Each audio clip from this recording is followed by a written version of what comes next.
1914 was when Nigeria became one country, but that oneness was soon to be put to test with a coup d'etat which brought the military into power in 1966.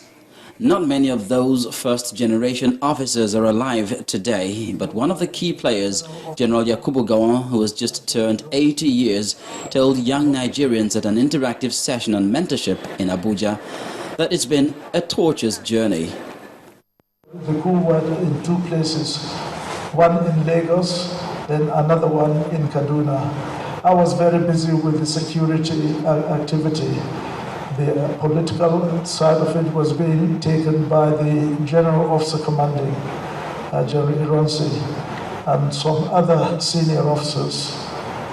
And when they came back, I remember they told me that the acting president had, and the rank of parliament had had told the General Officer Commanding to take charge until he can restore discipline and loyalty in the Nigerian armed forces.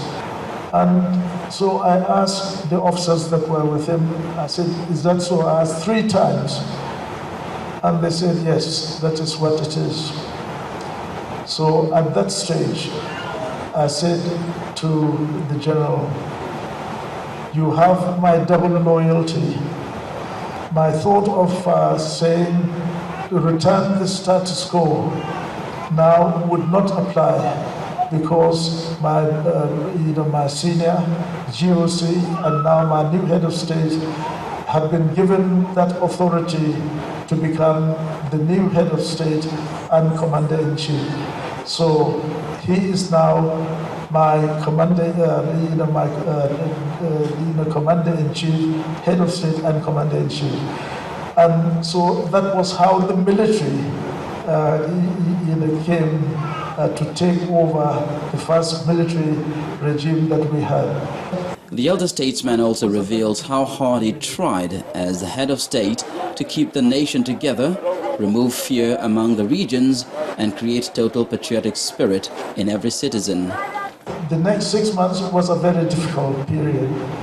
It was a period of anxiety because of what had happened, the coup that took place in Lagos and in Kaduna. And we did everything in order to hold back any reaction. But unfortunately, that reaction could not be stopped any further.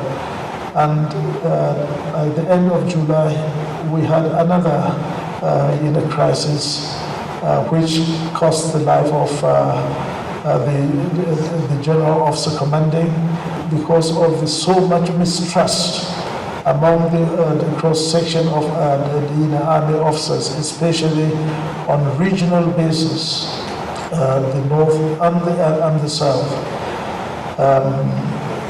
The question of trust because of the loss of those many officers that were so dear to the men and women in the armed forces. These young officers decided we do not want anyone to give us leadership but me. General Yakubu Gowan, the second military head of state who took over from General Ironsi after the July 1966 coup, was responsible for the creation of 12 states in Nigeria. At the moment, he is not involved in politics after leaving office and has continued to offer advice to leaders at different levels of governance, irrespective of their political party.